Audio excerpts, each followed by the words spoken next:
Hello friends, welcome back to our YouTube channel Integrated Focus. आज की हम video में पिछले वीडियो में हमने जो स्टार्ट किया था उसे कंप्लीट करेंगे, जो कि है वेरिफिकेशन ऑफ एसेट्स। जिसने भी प्रीवियस वीडियो नहीं देखी तो उसे ज़रूर देख लें ताकि आपको ये वाली वीडियो समझ में आए। यानी कि वेरिफिकेशन ऑफ एसेट्स का आधा पार्ट मैंने उसमें कवर किया है, भी इतना इंपॉर्टेंट नहीं है।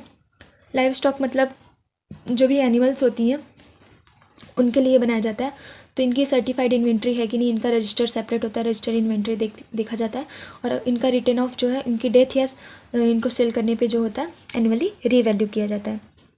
हायर परचेस एग्रीमेंट में भी एसेट्स हम कुछ परचेस करते हैं तो वो उस एसेट्स का भी हम हायर परचेस का एग्रीमेंट देख सकते हैं, बुक्स ऑफ अकाउंट देख सकते हैं।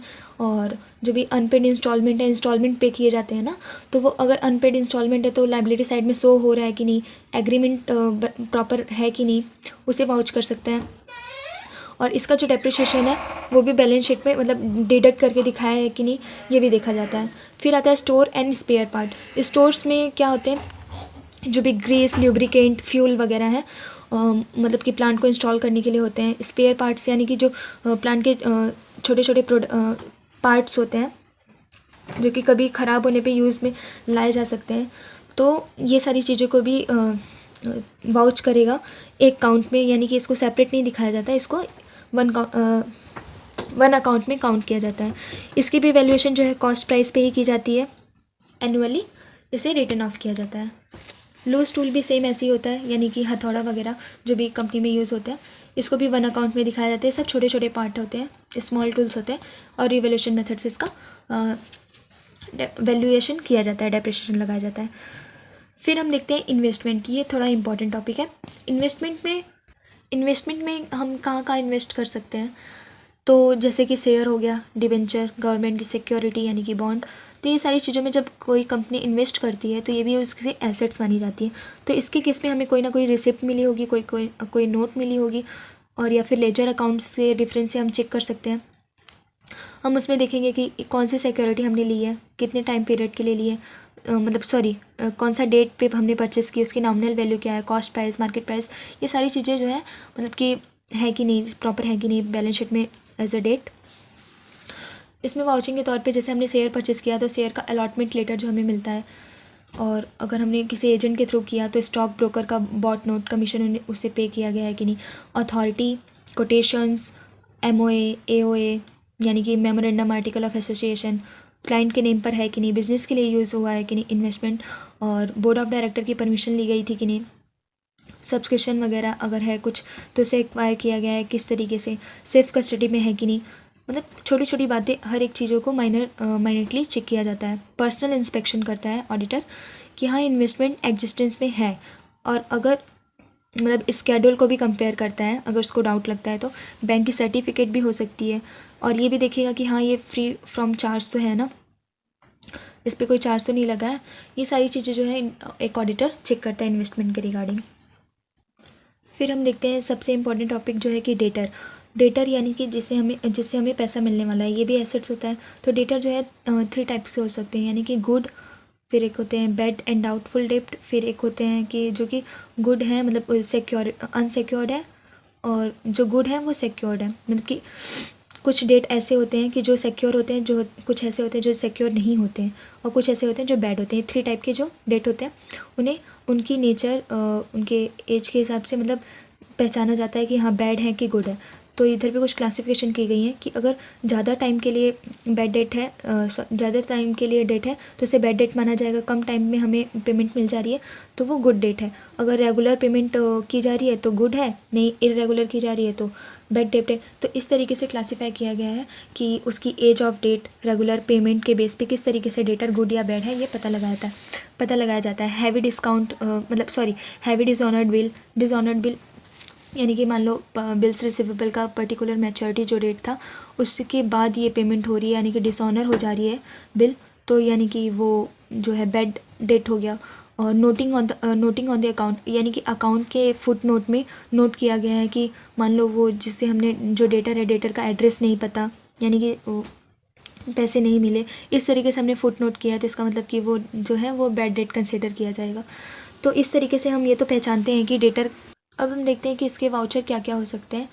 सबसे पहले ऑडिटर चेक करेगा कि जो भी डेटर है वो अप्रोप्रिएट है कि नहीं, किसी को ज़्यादा डिस्काउंट तो नहीं दिया गया है, प्रॉपर्ली डिस्क्लोज़ किया गया है, नहीं कि क्लासीफाई किया है कि नहीं, जैसे गुड एंड बैड पे क्लासिफिकेशन मैंने अभी बताया। तो मतलब कुछ आउटस्टैंडिंग डेटर जो है एंड ऑफ द ईयर में उसे अच्छे से तरीके से चेक करना है, सन्ड्री डेटर की रिलाइजेबल वैल्यू को चेक करना है, लास्ट एंड एंड मंथ को अच्छी तरीके से चेक करना है, करस्पॉन्डेंस करनी है, डायरेक्टर मिनट बुक भी एज अ वाउचर यूज़ करता है, मतलब ऑडिटर ये सारी चीज़ें चेक करता है।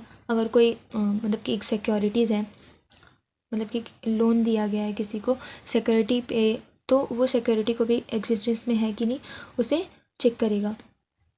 और जो भी रूल्स एंड रेगुलेशन हैं डेटर के रिगार्डिंग बिजनेस में वो फॉलो हो रही हैं कि नहीं उसे भी चेक करेगा। तो ये रहा डेटर के केस में। अब हम देखते हैं बिल रिसीवेबल।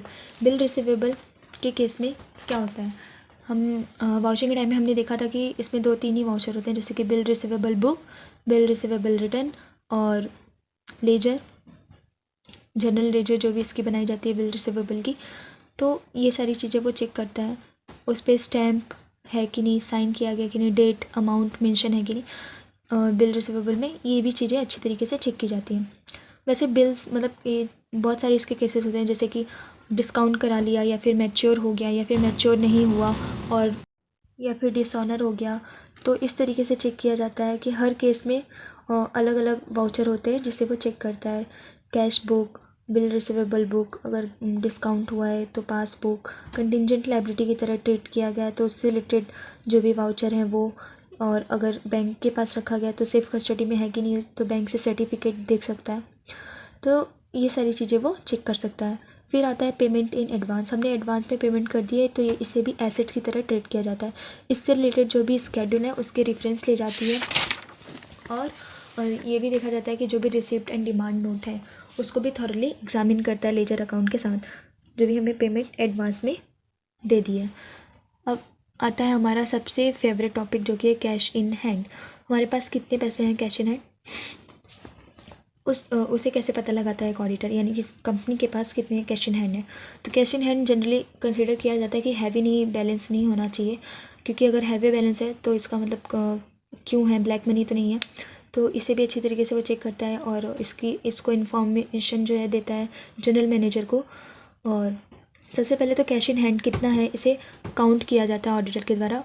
वो पर्सनली पूरा हर एक कैश जो है काउंट करता है, अगर पॉसिबल है तो करता है, अगर नहीं पॉसिबल है तो ये देखता है कि मतलब कि जो जैसे ब्रांच वगैरह जो हैं दूर हैं, कोई अदर हर जगह ऑफिस है तो वहाँ पे वो जाके पर्सनली नहीं कर सकता, तो वहाँ के जो भी कैशियर हैं उन्हें बोलेगा कि मुझे एज ऑन डेट मतलब आज के आज बैंक में डिपॉजिट करके बताओ, तो फिर वो बैंक से भी पता लगा लेगा कि हाँ ब्रांच में इतनी कैश इन हैंड अवेलेबल है, और फिर अपने जहाँ पे हेड ऑफिस है वहाँ का भी तो वो चेक कर ही रहा है। तो इस तरीके से वो मतलब पर्सनली देखता है, वेरीफाई करता है।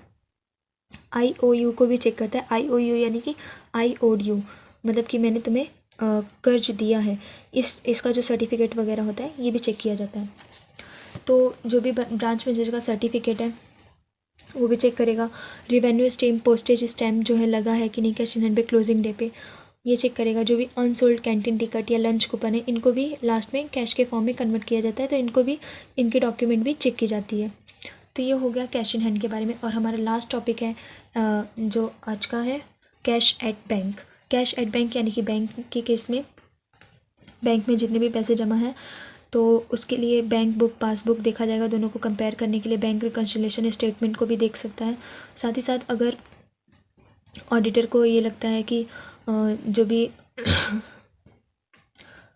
it is possible that fictitious passbook may be presented to the auditor without bringing the fact to his knowledge. In such a suspicious situation, he should obtain a certificate directly from the bank. In case of some difficulty, he can check the account himself in the bank ledger.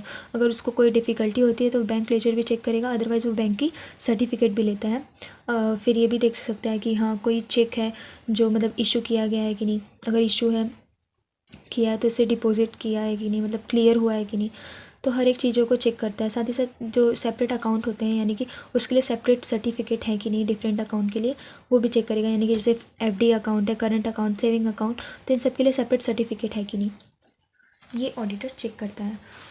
अब मैं आपको summary बता दूँ तो हमने previous video में से लेकर अब तक में हमने बहुत सारे एसेट्स की वेरिफिकेशन देखी बहुत ही शॉर्ट में और कम टाइम में। अगर मैं इसे डिटेल में बताऊं तो कोई प्रॉब्लम नहीं, मैं इसे बना सकती हूँ, लेकिन आपको कमेंट करना पड़ेगा। बाकी समझ में आया होगा। वैसे भी ये रेटाफिकेशन हो जाएगा अगर मैं पूरा डिटेल में बताऊं, वैसे भी याद रहता नहीं है। तो इसे हमें माइंड से अपने सोच के लिखना है। एसेट्स तो सबको याद होते हैं, लायबिलिटी सबको याद होती है, बस उसके अंदर हमें ये बताना है कि इसका डेप्रिसिएशन का वैल्यूएशन कैसे किया जाता है, इसकी वेरिफिकेशन करते टाइम मतलब क्या क्या ऐसे डॉक्यूमेंट हैं जो अवेलेबल हो सकते हैं उस रिलेटेड एसेट्स के रिगार्डिंग, जो कि एक ऑडिटर को चेक करना बहुत ज़रूरी होता है। तो बस उसी के नाम लिख देने हैं। इस तरीके से आपको पूरे मार्क्स मिल जाएंगे। Thanks for watching. Please like, share and subscribe my video.